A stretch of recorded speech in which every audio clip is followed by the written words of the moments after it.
जी हाँ, दोस्तों आज की इस वीडियो के माध्यम से हम बात करेंगे ई-प्रीवियस पोर्टल के बारे में। तो जैसा कि आप सभी को पता है ई-प्रीवियस के माध्यम से हमारी यूजी के, पीजी के और एनसीटीई कोर्सेज़ के एडमिशन हो रहे हैं।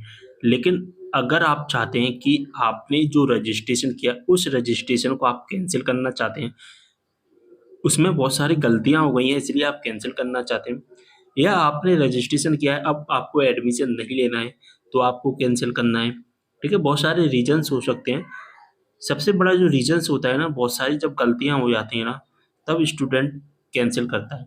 दूसरा जो इम्पोर्टेंट जो फैक्ट है इसका कैंसल करने का वो है कि आपने रजिस्ट्रेशन कर लिया, आपने चॉइस फिलिंग कर ली, ठीक है? अब चॉइस फिलिंग कर लिया आपने, रजिस्ट्रेशन भी कर लिया, वेरिफ़िकेशन भी आपका फ़ॉर्म हो गया।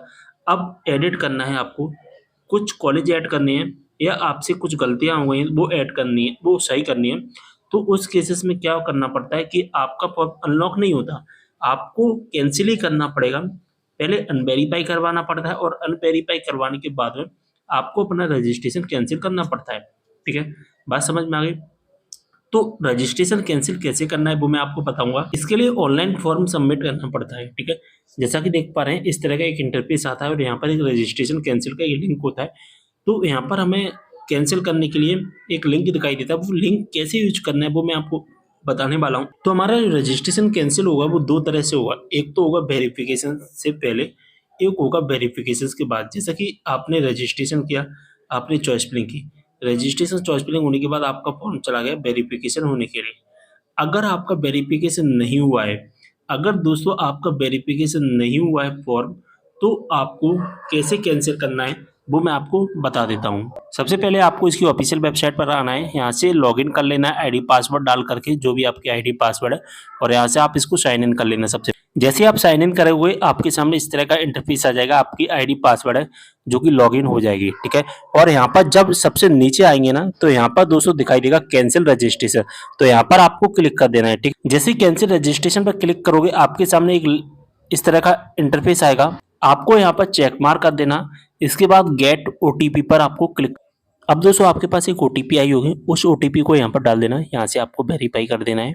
जैसे ही ओटीपी फिल कर दोगे, आपके सामने एक मैसेज आएगा कि are you sure you want to cancel your registration, यहाँ से आप ओके कर देना। फिर आपके सामने एक मैसेज आएगा, रिकॉर्ड अपडेट सक्सेसफुली।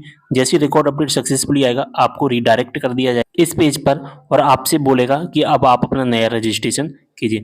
अब जो आपका रजिस्ट्रेशन नंबर जो पासवर्ड था वो डिलीट हो गया है।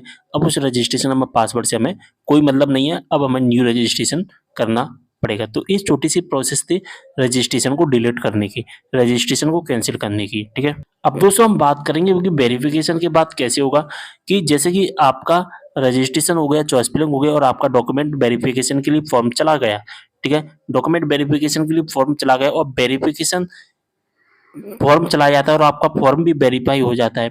तो दोस्तों जब आप अपना यहाँ पर क्लिक करोगे कैंसिल रजिस्ट्रेशन यानी कि पंजीकरण पंजीकरण निरस्त कराए पर जैसे ही आप क्लिक करते हैं, तो अब आपको इस तरह का इंटरफेस दिखाई देगा, यानी कि इस तरह का मैसेज आएगा कि your application was successfully approved by online help centre, यानी कि जो आपका फॉर्म है ना वो वेरीफाई हो गया है, वेरीफाई हो गया और वेरीफाई होने के बाद में रजिस्ट्रेशन डिलीट नहीं होता है। जैसा कि देख पा रहे हैं आपका पंजीकरण फॉर्म स्वीकृत कर दिया है, आवंटन प्रक्रिया तक कोई और कार्रवाई आवश्यक नहीं है।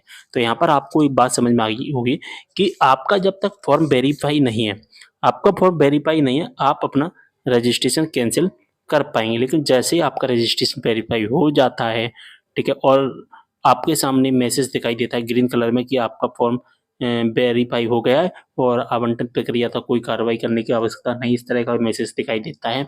तो जब आप यहाँ से अपना रजिस्ट्रेशन कैंसिल करने की कोशिश करते हैं तो इस तरह का मैसेज आता है, ठीक है? यानी कि वेरीफाई अगर हमारा फॉर्म हो गया है तो हम ऑनलाइन रजिस्ट्रेशन कैंसिल नहीं कर पाएंगे और जब तक हमारा फॉर्म वेरीफाई नहीं हुआ है हम ऑनलाइन रजिस्ट्रेशन कैंसिल कर पाएंगे। अब यहाँ पर बात आती है कि वेरीफाई होने के बाद हम रजिस्ट्रेशन कैंसिल कैसे करेंगे? तो इसका एक सीधा सा प्रोसेस है। क्या प्रोसेस है? अब हम वो प्रोसेस है जो कि समझ लेते हैं।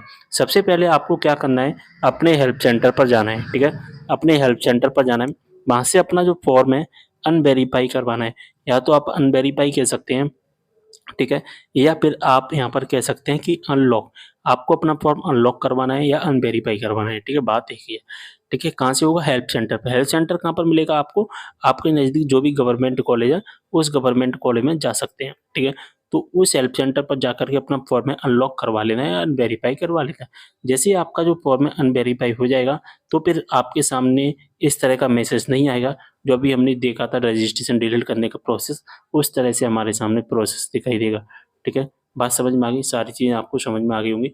मैंने ज़्यादातर आपको सारी चीज़ें बता दी रजिस्ट्रेशन कैंसल करने की, और स्टूडेंट रजिस्ट्रेशन कैंसिल क्यों करता है, वो भी मैंने आपको बता दिया। अब रजिस्ट्रेशन कैंसिल करने के बारे में अगर आपके मन में कोई भी डाउट है ना, तो आप मुझे कमेंट कर सकते हैं, ठीक है? आप मुझे कमेंट कर सकते हैं, मैं आपकी प्रॉब्लम को सॉल्व करने की पूरी कोशिश करूँगा, ठीक है? तो वीडियो को ज़्यादा से ज़्यादा शेयर कर देना सभी के, और कोई भी डाउट हो कमेंट करना। मिलते हैं अगली वीडियो में एक और जानकारी के साथ, तब तक के लिए बाय।